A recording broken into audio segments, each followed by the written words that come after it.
CIS Countdown is brought to you by Canada Safeway. Canada Safeway is a proud sponsor of the 2011 Vanier Cup, November 25th in Vancouver.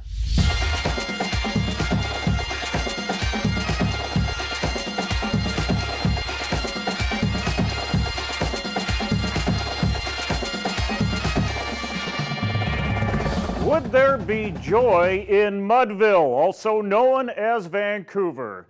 I'm Jim Mullen, and welcome to another edition of CIS Countdown. Yes, the UBC Thunderbirds were taking on the undefeated Calgary Dinos at Thunderbird Stadium. We'll have the result of that, the winner-take-all game between the Manitoba Bisons and the Saskatchewan Huskies.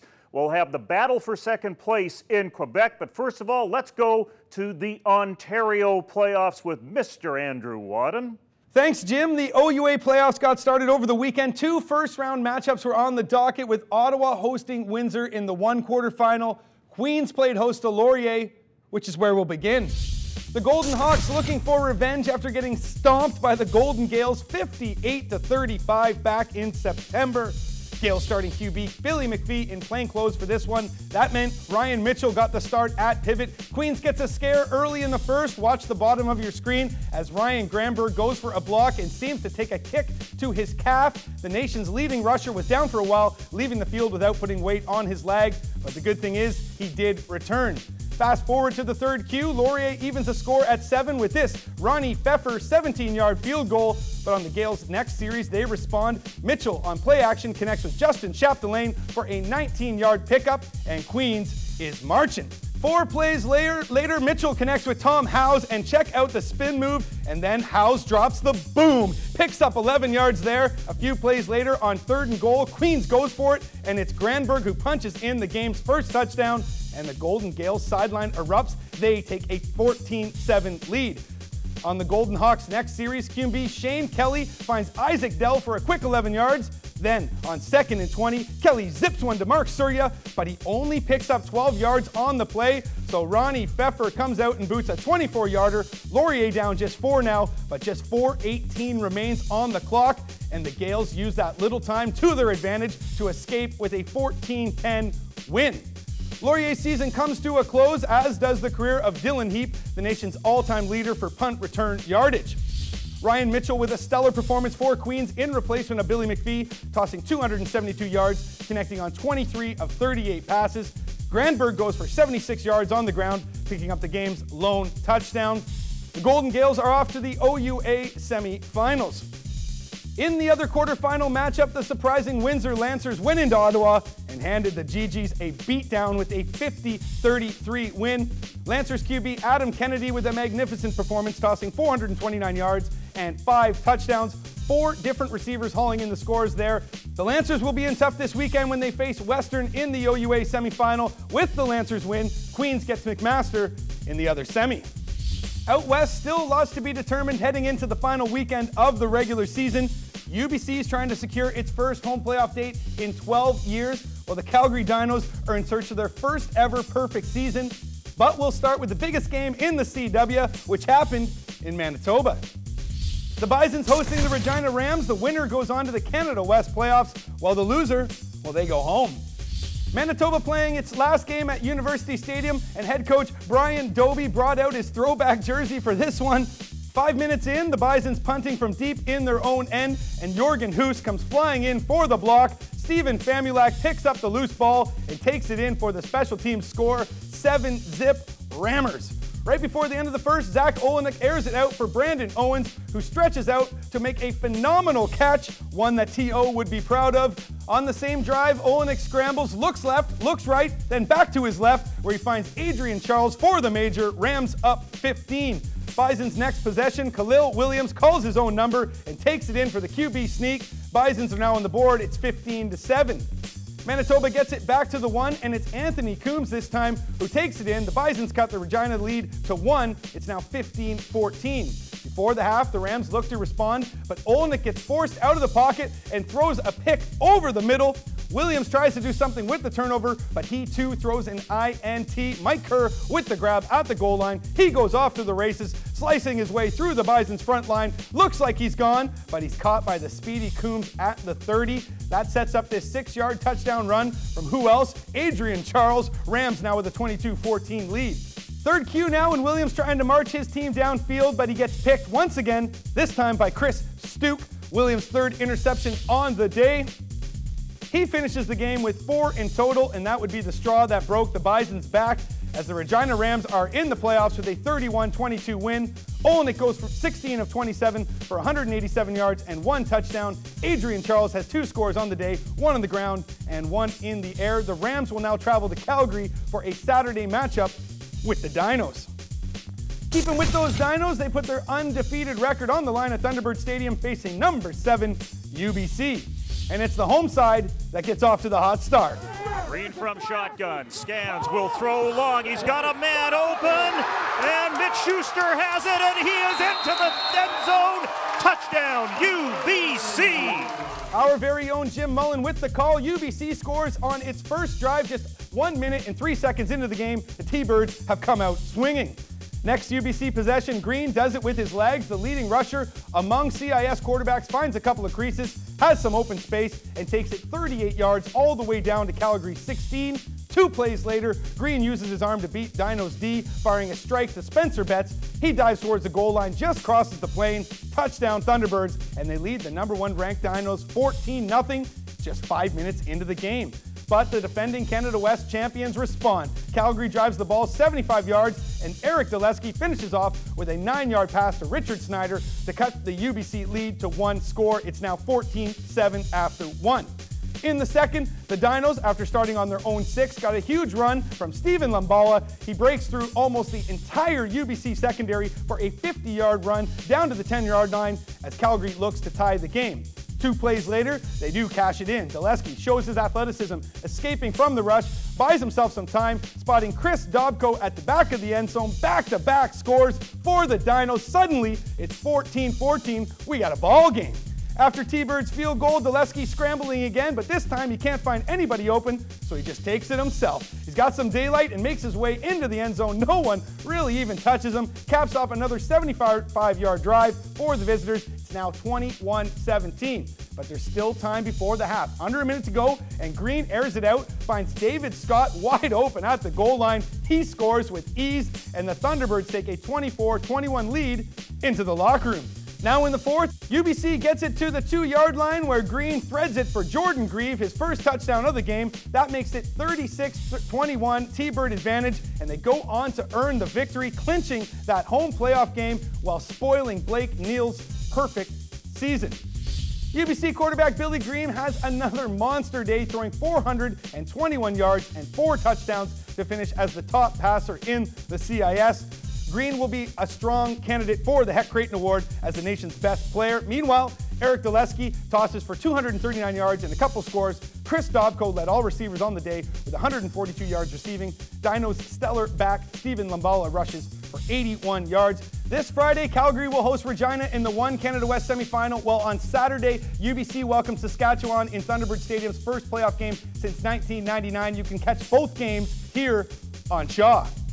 In the one other Canada West score, the Huskies pounded on the Alberta Golden Bears 67-3. Saskatchewan led 44-0 at the half on the strength of 4 rushing touchdowns, 2 by Ben Coquel and a pair by Dexter Janke. Huskies QB Trent Peterson finishes 19-25 for 325 yards and 2 TDs. It appears as if he'll be the starter against UBC on Saturday. The Golden Bears end their nightmarish season and record the program's first ever winless year. In Quebec, there was one playoff spot up for grabs as Concordia and Bishop tussle for that final postseason berth, the victor earning a first-round matchup with Laval, but all eyes were on the battle for second between Montreal and Sherbrooke. They're bound to meet in the playoffs, but who will earn home field advantage?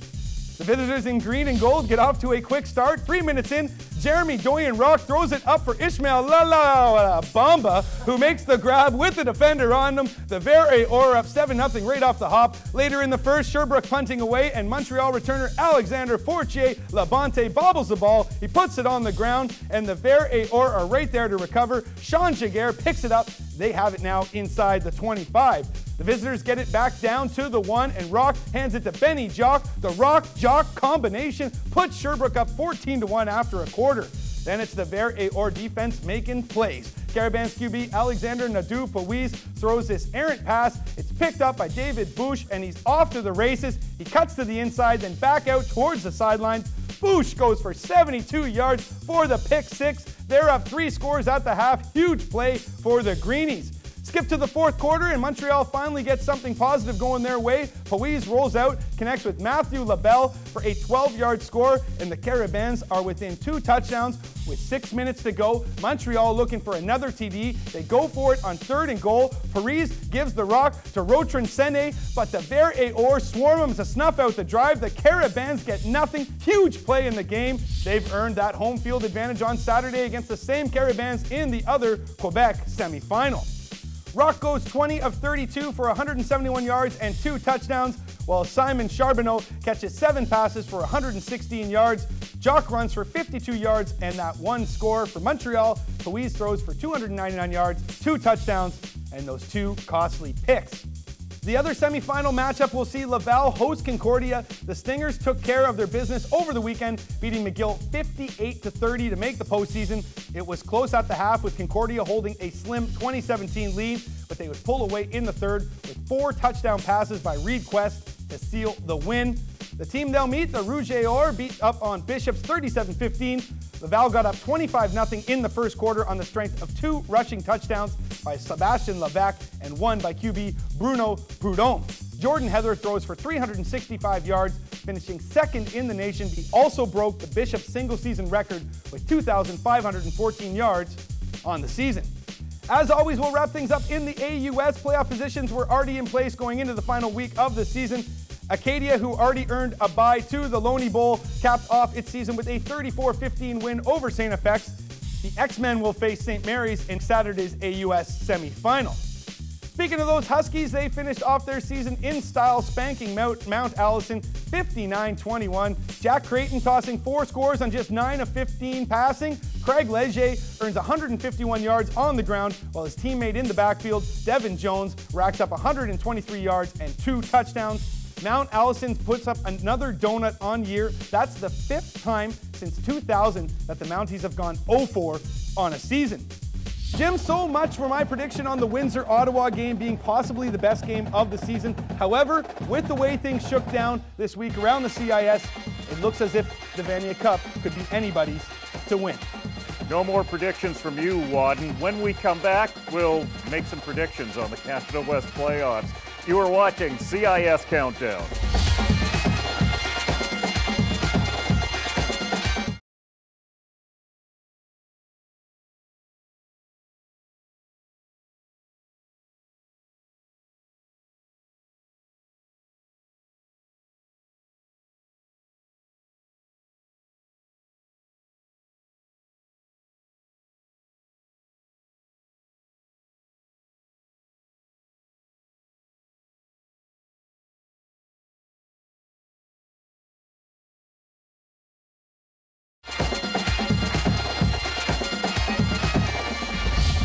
Welcome back to Vancouver. There's the home of the 2011 Vanier Cup, BC Place. It'll go November 25th here in Vancouver. The road to the national championship continues this weekend, and the rest of the teams across the country will be facing do or dies. The OUA playoffs started last weekend, and now Canada West, Quebec and Atlantic conferences all kicking off their opening round of their journeys to the Vanier Cup. Hey, this is CIS Countdown. I'm Chad Klassen. We got our first taste of the playoffs in Ontario over the weekend, and now we get to talk about the rest of the CIS playoffs. Andrew Waddens at his usual highlight desk. Jim Mullins here in studio. We're going to start in the Canada West, Calgary and Regina. First off, I'm going to give you props before the season. This is what you said in week 1. When it comes to the Regina Rams, they've lost Mark Mueller, they've lost their backup Dylan Hart. They are in all kinds of trouble right now. They could even make the playoffs with a 3-5 record.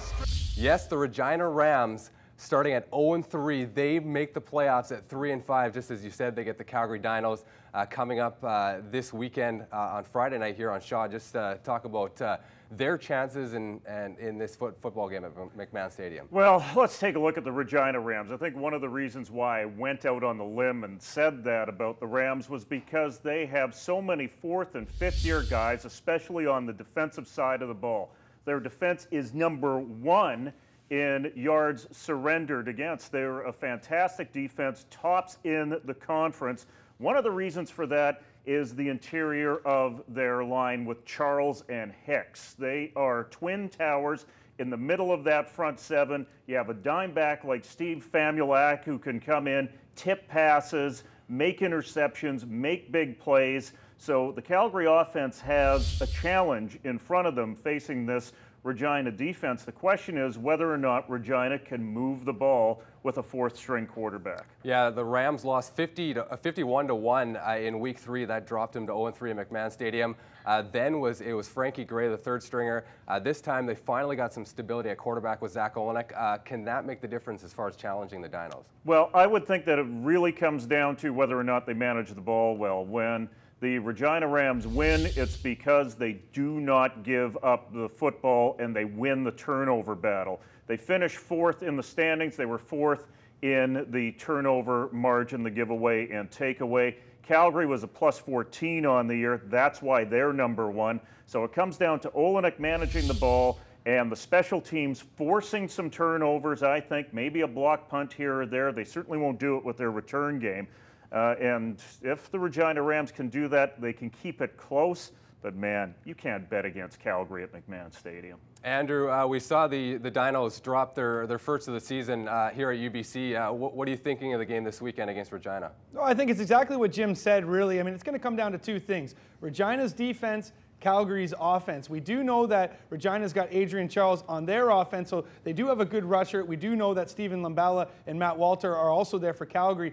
But Regina's defense is really what's going to set the tone in this game. Calgary is not a very good passing team, just 17th in the nation. They are big time on the rush, though, and Regina is going to have to stop that rush if they're going to want to make the upset.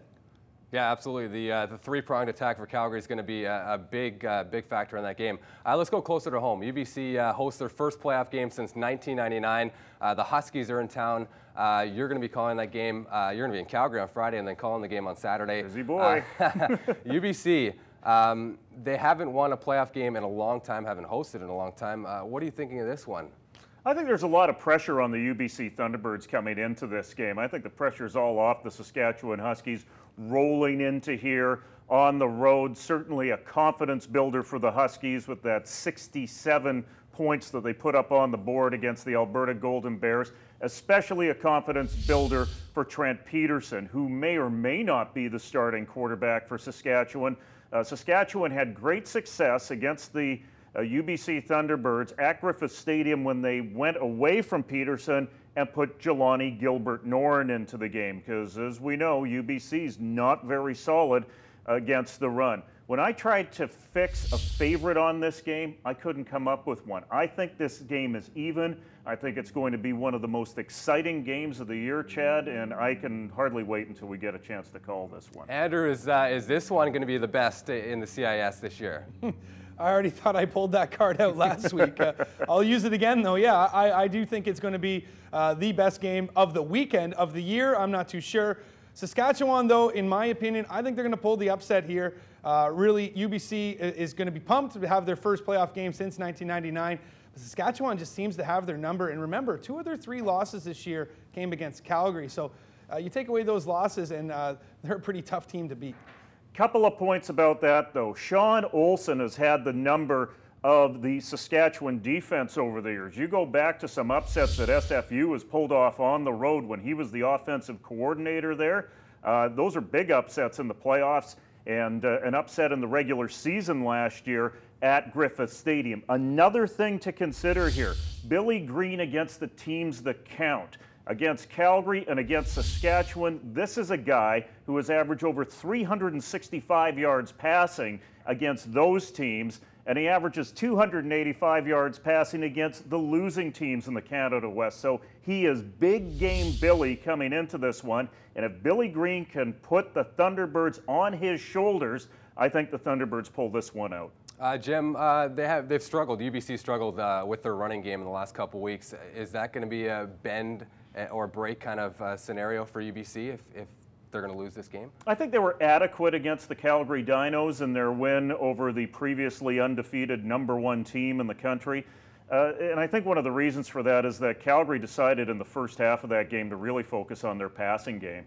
I think if Calgary would have slammed the ball against UBC, they might have had more success. But when you take a page out of what they did against the Regina Rams a couple of weeks back, shutting down an all-Canadian running back like Charles to only 59 yards in the running game, I think they are capable with Serge Kaminsky in the middle of that defensive front seven to shut down the running game. I think if Ben Coakwell, the running back out of the Saskatchewan Huskies program, decides to run more of those seek plays and goes outside, I think that's where Saskatchewan is going to have a lot of success, is going to the outside and using Jelani Gilbert-Norton. I think Jelani Gilbert-Norton has to play in this game if Saskatchewan's going to have some success. Yeah, absolutely. He's going to present a threat. So you've got UBC, Andrew, you've got Saskatchewan, and I'm going with the hometown team, team UBC. If that's the case, we've all got Calgary. You've got UBC Calgary. I've got UBC Calgary. And Andrew, you've got Saskatchewan Calgary. Where does that leave the Canada West picture as far as conference champions? Well, how can you bet against the Calgary Dinos at this point? They're three-time defending champions. They've got tremendous depth. They've got tremendous coaching. They play that tough style of running game that you love to have in mid-November when the weather gets nasty. They're going to be playing this game on November the 11th, and the last time they had a bowl game at McMahon Stadium, it was virtually an ice bowl. So you've got to lean heavily towards the Calgary Dinos. Andrew, what do you think? Yeah, no question about it. You have to lean heavily towards them. I mean, with the backs they have, with the team they have, I mean, the coaching, everything's in place for Calgary really to make their way back to the Vanier Cup. Yeah, I'm siding with you guys. I don't think you can bet against the Calgary Dinos, but at the same time, we saw a 30-25 game with UBC going to McMahon Stadium, and I think it's going to be a similar kind of game. We talk about the best game in the CIS all year. I think that if Calgary and UBC do meet in the conference championship, I think it's going to be one of the best in the country. Let's transition to the Quebec Conference. Game of the week has got to be Sherbrooke and Montreal. We saw them meet last weekend. Sherbrooke's won 2 games, 2 matchups this season. What are you thinking as far as that semifinal game? Well, I think Sherbrooke is very happy to be playing that home game now in the playoffs in the place they call the Cornfield. And I think it all comes down to the guy who had a pretty big mouth at the start of the year, Jeremiah the Messiah, Jeremy Doyon-Rock, the quarterback. We talked about Billy Green with UBC and how he can lead a team. Jeremy Doyon-Rock is a guy that can lead you to the promised land. At the same time, it's hard to bet against a guy like Danny Machocha and his coaching staff that can prepare this Montreal team in a way that we saw employed against the Laval Rouge et Or, coming up with a big win. But it's a different situation for the Montreal Caravan when they take their show on the road. Andrew, what do you think? Yeah, I really like Sherbrooke in this game. I mean, you're forgetting about Carbonneau as well, who's one of the top receivers in the CIS. Really, the Ver et Or have owned the Caravans this year, and I think this weekend we're just going to see more and more of that. They're going to get through this one, and I'm going to say they're going to get through this one quite easily. Yeah, I'm with you guys. Sherbrooke getting through. There's no question who's going to get through on the other side. Laval will likely beat Concordia. Setting up a Sherbrooke-Laval meeting. Who gets out of that one? Well, the last time Sherbrooke went up to Laval, which was last week, I think the Foxes got a little scared by about 16,000 fans and all the noise and confusion that the stadium formerly known as Peps can bring to you. So I think that Sherbrooke, after going through that experience and the battle for #1, can be more composed. And if you take a look at what happened last year, Sherbrooke should have beaten Laval that time out. I pick Sherbrooke in an upset. I can't believe I'm saying that, because in every part of the game, outside of quarterback, the Laval Rouge et Or are the dominant team, but I am going to go way out on a limb on this and pick Sherbrooke to come out to Western Canada to play in a bowl game. Wow, check that out. Mark that down. Sherbrooke beating Laval in the conference tape rolling champion. on that? Andrew, what are you thinking? Are you going to go against Laval here? In the Battle of the Aors, the Rouge will come through. I'm sorry, Jim, but I can't agree with you on that one. Laval is just too strong, in my opinion, and I did pick them to represent themselves in the Vanier Cup this year, and I'm going to stick with them. I had to give Andrew a freebie on this one. Let's quickly run down the last couple conferences. Ontario, the quarterfinals going this last weekend.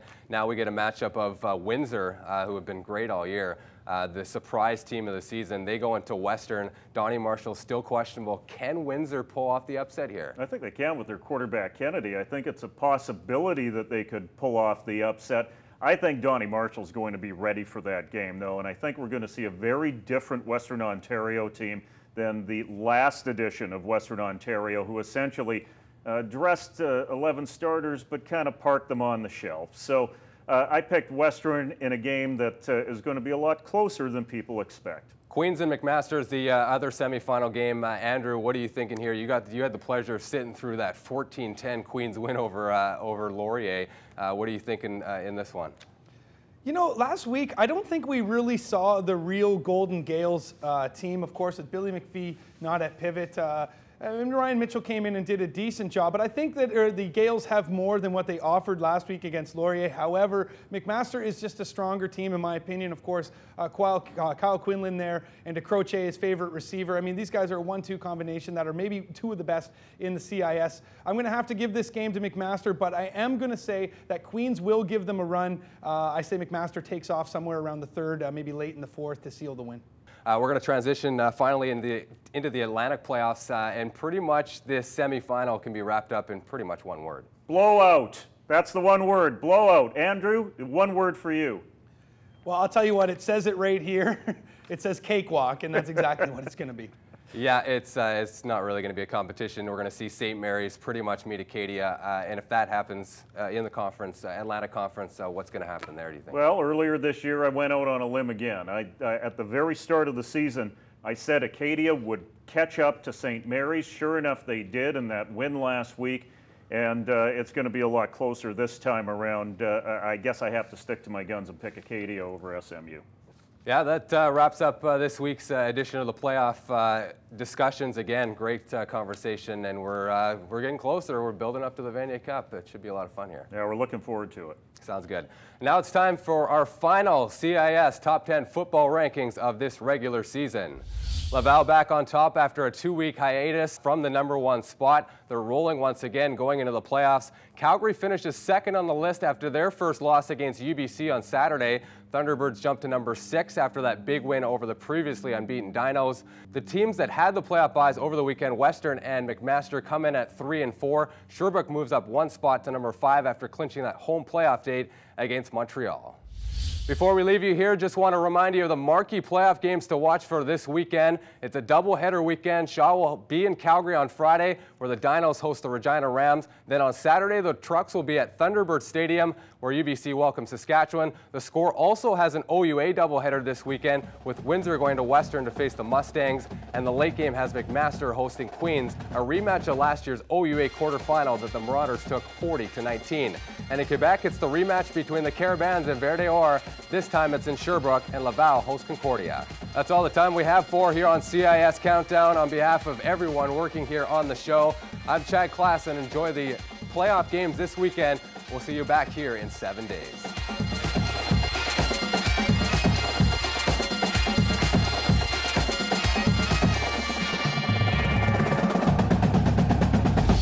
CIS Countdown is brought to you by Canada Safeway.